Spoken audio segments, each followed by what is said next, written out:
Imagine a hidden river that once flowed past Egypt's greatest pyramids, solving the mystery of how ancient Egyptian architects transported massive stone blocks. The recent discovery of the Aromat Branch, an ancient Nile tributary, has not only reshaped our understanding of pyramid construction, but has also ignited a heated debate. Renowned Egyptologist Zahi Hawass claims the findings are nothing new, sparking controversy among experts. Why is this discovery so contentious, and what secrets does this ancient waterway hold? Ancient Egypt never ceases to amaze us with its hidden secrets, and the recent discovery of a long-lost branch of the Nile River has added a thrilling new chapter to our understanding of this fascinating civilization.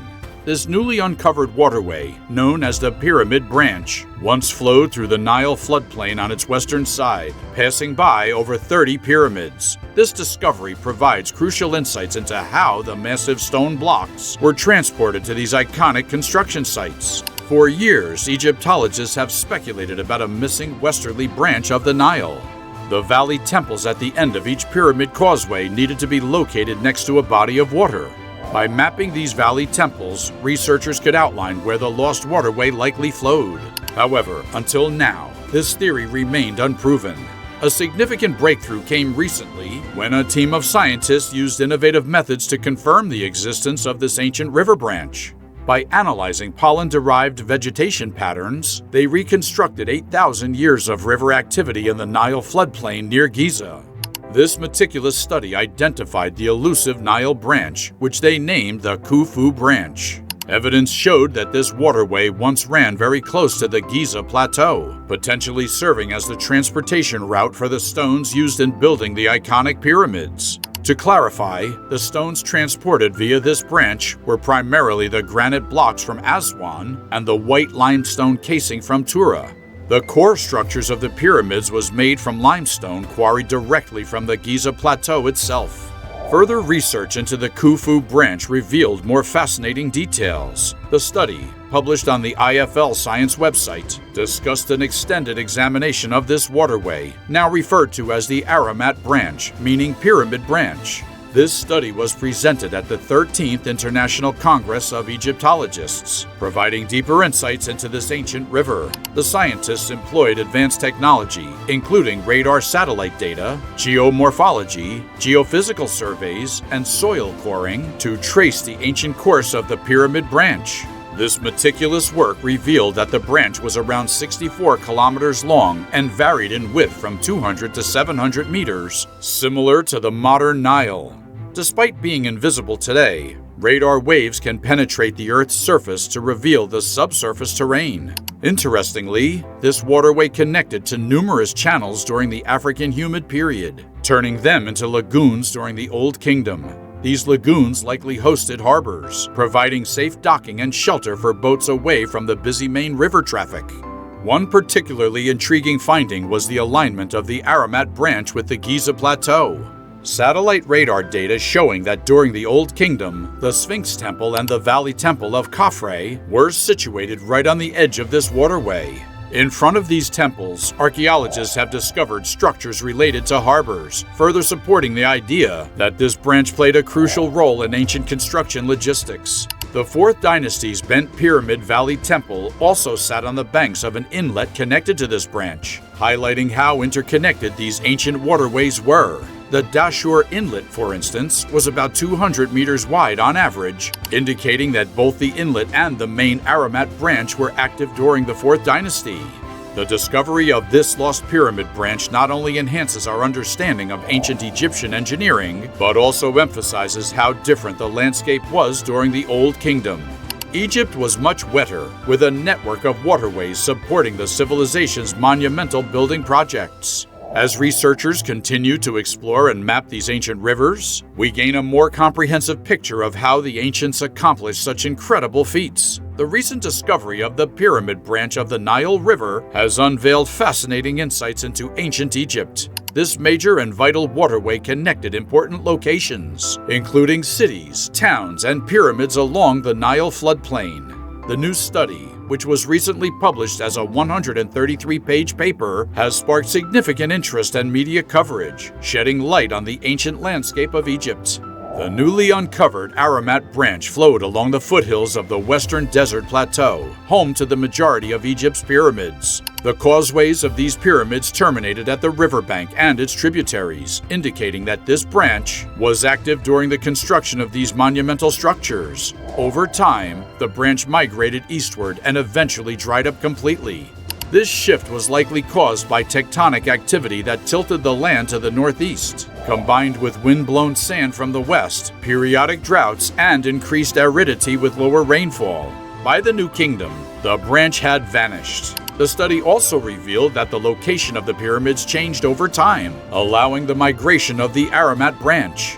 While the pyramids of the 4th dynasty were built along this branch, those of the Middle Kingdom were located about a kilometer away, reflecting the branch's eastward shift. Understanding the position of this ancient Nile branch gives us a more accurate view of ancient Egypt. It can help locate lost settlements and structures, including undiscovered valley temples. With this new information, archaeologists can prioritize where to excavate, leading to more targeted and fruitful discoveries in the future. During the Old Kingdom, the Aromat Branch was an active waterway with channels branching off it that formed lagoons rather than dry riverbeds. The water level of the branch at Giza was just 40% of its Holocene maximum, suggesting it was once much higher during the African humid period. For millennia, these wide, active channels fed the Nile from the west, bringing large volumes of water. Imagine Giza during the 4th dynasty, with the data modeled by the scientists. Picture how the area would have looked during the African humid period, with annual rainfall between 300 to 920 millimeters. The Nile would have had several secondary channels spreading across the floodplain, all active and contributing to a lush, wet environment. According to the authors, the Nile Valley would have been almost inhospitable to humans due to the constant high water levels and swampy conditions. This brings us to the ongoing debate about the Sphinx. Some popular theories suggest the Sphinx was created 10,000 to 12,000 years ago, but the data from these recent studies cast doubt on that timeline. It seems unlikely that the Sphinx is thousands of years older than conventionally believed. It may be older by decades or even centuries, but not by millennia. The reason we find signs of human life at Giza only after 3500 BC is because the Sahara was drying out, rainfall declined, and people moved towards the Nile floodplain, settling in places like Giza. Ancient Egypt always sparks debate and discussion, and every new study adds more points to the conversation. Before wrapping up, let's dive into a heated controversy that has emerged following the publication of the new paper. The study, titled "The Egyptian Pyramid Chain Was Built Along the Now Abandoned Aromat Nile Branch, Ghonaim et al. 2024, has sparked a significant backlash among renowned Egyptologists. Zahi Hawass and Mark Lerner recently responded to the paper on Hawass's Facebook page, expressing strong objections and highlighting several critical points. Hawass and Lerner argue that the new paper, while claiming groundbreaking findings, fails to acknowledge extensive previous research on the subject.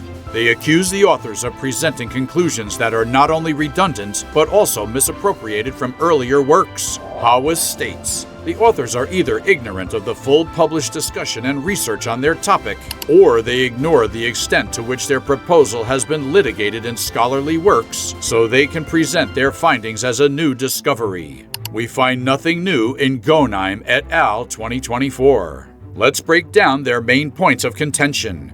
First, the claim in the paper that there has been no convincing explanation for why the pyramids are concentrated in their specific localities is incorrect. It is well documented that the pyramids of the Old and Middle Kingdoms were strategically located west of Memphis, following the ancient Egyptian belief that the west was the direction of the dead. This cultural context has been known for centuries and undermines the novelty of the new paper's claims. Second, the idea of a Western Nile branch providing access to the pyramids is not new. This theory has been around for over a century and was significantly developed by French Egyptologist Georges Goyon in 1971. Goyon identified this branch with the Bar El Labieni, a connection that the new study fails to credit adequately. Third, the hypothesis that harbors existed at the ends of the pyramid causeways and in front of valley temples is also well established. Sites like the Abu Sir Abatement and the Kent Cowie's Basin at Giza have been extensively studied, showing that these areas likely received Nile water during inundation periods. These historical insights are conspicuously absent from Ghonim et al.'s discussion.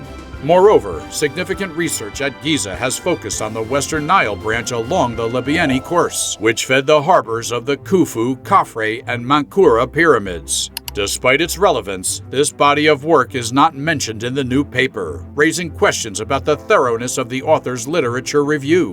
Lastly, the 2013 discovery of the Wadi El Jarf papyri, which includes the Journal of Merer documenting the transport of limestone by boat from Tura to Giza, is ignored in the new study.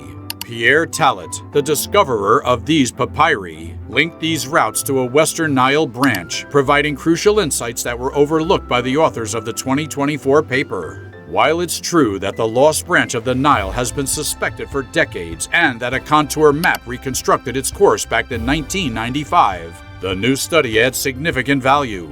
The scientists used different techniques, new technology, and collected brand new data. Their study stands on its own merit, offering new scientific confirmation for long-suspected theories. The new work is crucial for the study of ancient Egypt, and it's important to acknowledge its contribution. Thank you for watching this episode. If you enjoyed this video, please subscribe to the channel, like the video, and leave a comment below. Share this video with others who are passionate about ancient history. And don't forget to turn on notifications so you never miss an update.